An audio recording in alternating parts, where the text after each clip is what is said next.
Kemudian perlu kita ketahui bahwa Nurdin dan istrinya masih Ratusan warga desa Hakatotobu, Kecamatan Pomalaa, Kabupaten Kolaka menggelar aksi unjuk rasa di Pengadilan Negeri Kolaka, Senin, tanggal 3 Oktober. Unjuk rasa yang difasilitasi Aliansi Masyarakat Kolaka Menggugat, AMKM itu dilakukan guna menyikapi penetapan tersangka terhadap Kepala Desa Hakatotobu, Nurdin dan istrinya, Irnawati, dalam kasus dugaan pengrusakan rumah ibadah. Aksi unjuk rasa tersebut dimotori Herman Syahrudin, Amir Kaharudin, Dudi, dan Ade Suwarko. Dalam pernyataan sikap dan orasi mereka di depan Pengadilan Negeri Kolaka, AMKM mengungkapkan, penetapan Nurdin dan Irnawati sebagai tersangka, yang kini telah menjadi pesakitan di Pengadilan Negeri Kolaka, merupakan tindakan kriminalisasi. untuk kemudian diketahui Kepala Desa dan istrinya adalah korban dari kriminalisasi hukum. Secara umum, AMKM mengungkapkan, permasalahan hukum yang menimpa Nurdin dan Irnawati bermula dari pembongkaran rumah ibadah yang dilakukan oleh warga Hakatotobu, atas inisiatif Nurdin selaku kepala desa. Pembongkaran masjid di lokasi yang pernah menjadi pusat aktivitas PT BMW tersebut, didasari pertimbangan bahwa bangunan masjid sudah tidak layak, dan tidak nyaman lagi digunakan sebagai tempat beribadah. Sayangnya, pembongkaran itu kemudian dianggap sebagai tindakan pengrusakan oleh pihak yang mengaku sebagai pemegang kuasa atas lokasi dan bangunan itu. Ironisnya, menurut AMKM, dalam laporannya di Polda Sultra, pihak yang mengaku sebagai kuasa atas lokasi dan bangunan masjid itu tidak dapat membuktikan satu lembar pun bukti dokumen sah sebagai pemilik, atau wakil kuasa untuk melakukan gugatan. Salah seorang koordinator aksi unjuk rasa, Herman Syahrudin, menyatakan, pembongkaran yang kemudian ditindaklanjuti dengan pembangunan kembali masjid, merupakan hasil musyawarah desa. Hasil musyawarah itu kemudian dituangkan ke dalam berita acara. Ditambahkan Herman, kalaupun tindakan pembongkaran dianggap sebagai perbuatan yang salah, itu lebih mengarah pada pelanggaran perdata, tapi itu pun laporan bisa dikesampingkan karena ternyata pembangunan kembali masjid memberi dampak positif bagi orang banyak. Senada dengan Herman, Dudi dalam orasinya menyatakan, masjid yang menjadi objek perkara telah dimanfaatkan oleh warga untuk beribadah. Dan tidak satu pun warga yang menyatakan keberatan. Dugaan kami ada kejanggalan bahwa pelapor ini tidak punya legalitas yang kuat. Ini bentuk dugaan. Harusnya pihak pengadilan juga ini harusnya melihat alas hak yang kemudian dilaporkan. Nah, kalau saya melihat di sini, ini ada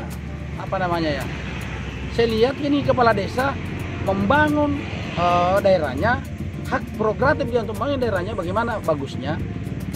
Lalu kemudian ada oknum yang tidak bertanggung jawab, merasa dirugikan. Lebih jauh, dalam pernyataan sikapnya, AMKM mendesak majelis hakim menangguhkan penahanan atas kedua terdakwa, mengingat Nurdin masih berstatus kepala desa aktif yang kehadirannya dibutuhkan dalam pelayanan publik. Demikian pula Irnawati, istri Nurdin yang saat ini masih menjabat kepala sekolah aktif, posisinya sangat penting dalam pelayanan pendidikan. Selain meminta penangguhan penahanan, AMKM juga berharap majelis hakim dapat mempertimbangkan asas kemanfaatan pembangunan rumah ibadah, dan fakta lapangan lainnya saat akan memutuskan perkara. Kami berharap majelis hakim yang menangani perkara ini berdasarkan KUHP pasal 31 ayat 1 memberikan kewenangan pada majelis hakim untuk mengabulkan permohonan penangguhan penahanan terhadap kedua terdakwa hari ini.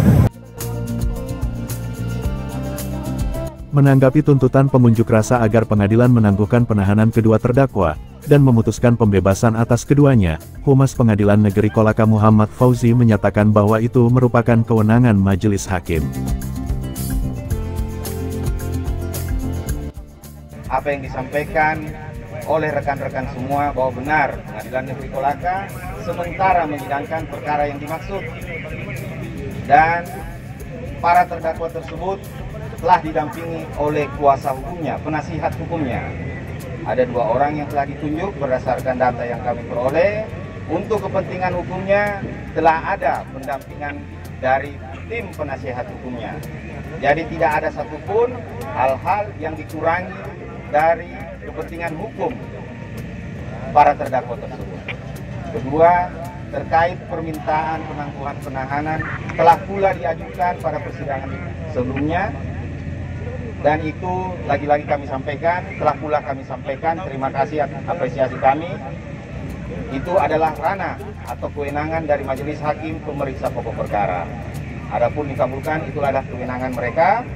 Apapun keputusannya, apakah dibebaskan atau dinyatakan bersalah, itu pun kewenangan dari majelis yang memeriksa pokok perkara. Tetap tertib, sama-sama mari kita kawal semuanya sesuai dengan prosedur hukum yang berlaku. Untuk diketahui, gugatan pidana terhadap Kades HK Totobu bermula dari inisiatif Nurdin selaku kepala desa untuk melakukan pembongkaran masjid lama di lokasi XPT BMW dengan pertimbangan kelayakan bangunan. Inisiatif tersebut kemudian dibawa ke dalam musyawarah desa yang dihadiri warga dan aparat desa HK Totobu.